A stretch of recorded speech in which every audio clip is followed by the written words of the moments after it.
The Reborn 100 line of Gundam model kits is a mixed bag to say the least, and can be summarized as an inexpensive way for Bandai to produce 1/100, aka master grade size model kits of mobile suits too large, too vague, or too unpopular to warrant the full master grade treatment. The gun cannon detector definitely falls into those categories. A grunt suit from a Zeta MSV that appeared in the 4th installment of Mobile Suit Gundam Unicorn. This here is a kit with massive potential but an underwhelming experience out of the box. The Reborn 100 gun cannon detector is definitely a kit for those willing to put in the extra effort. Let's find out why. And once again, if you want one of these of your own or for any of your Gunpla links, then check out that link down there in the description and get yours at HobbyLink Japan. Hey, what is up everyone? Welcome back to another Gunpla review, and today I'm taking a look at this right here, which is the Reborn 100 gun cannon detector from Mobile Suit Gundam Unicorn. And just in case in the odd chance you don't know what a Reborn 100 kit is, it's a 1/100 scale kit, kind of like a master grade but just not as good.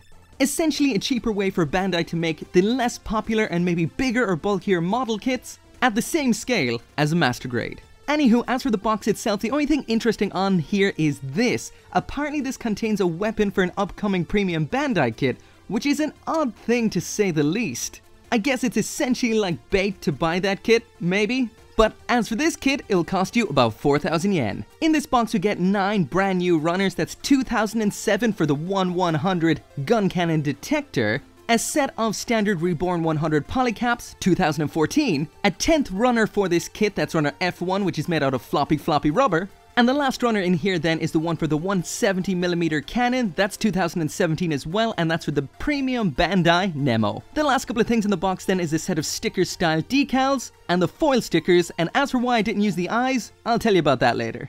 So finally there's what it looks like out of the box and snapped together, straight built. And without a doubt the Reborn 100 line really suits basic grunt suits like this one right here. The color separation is pretty minimal and the detailing is pretty minimal too, which essentially isn't exactly what the Reborn 100 line is meant to be about. There's meant to be a little bit more outer detailing than what we're seeing here, but again, this is a grunt suit. And as you can see at first glance, this is definitely a Zeta era grunt suit right here.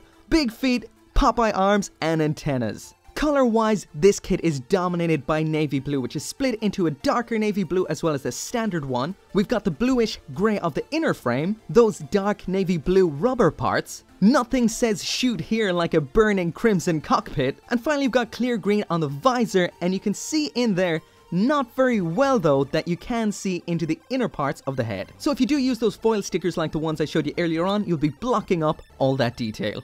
The negative aspect that stands out to me the most is how shallow the barrels on the cannons are. It looks pretty bad. These are something you're definitely going to have to drill. But all in all, otherwise, looking pretty good. Moving now onto the articulation, and the side to side on the head there is a little bit limited, as well as the up and down. Pretty good at the shoulder with this part that pops out like this. Full rotation at the shoulder joint. These shoulder parts can pivot at 2 parts, both here and here. Rotation at the upper arm. As for the elbow, not much of a bend here, but you can pull this forearm section out and extend that a little bit. Standard ball and socket at the wrist. Slight side to side pivot here at the waist. Almost full rotation here, but it is blocked a little bit by the butt flap. Leg all the way out to the side. Rotation at the side skirt. Huge kick up to the front, but the joint is a little bit on the loose side. Again, same huge kick up to the back. Full rotation at the thigh. Pretty decent bend at the knee, and that can also bend slightly the opposite direction. At the ankle we've got slight side to side pivot, up to the front as well as out to the back. The rear section of the foot bends up a bit, and the front section bends up a whole lot. The cannons on the backpack are on ball and socket joints, so that means they can tilt out over the shoulder like this, slightly back, and a little bit of side to side, not much. Lastly then, around at the butt flap and crotch, we've got this whole massive mechanism that folds out for this kind of support section, and that's for pulling off this pose here on the box.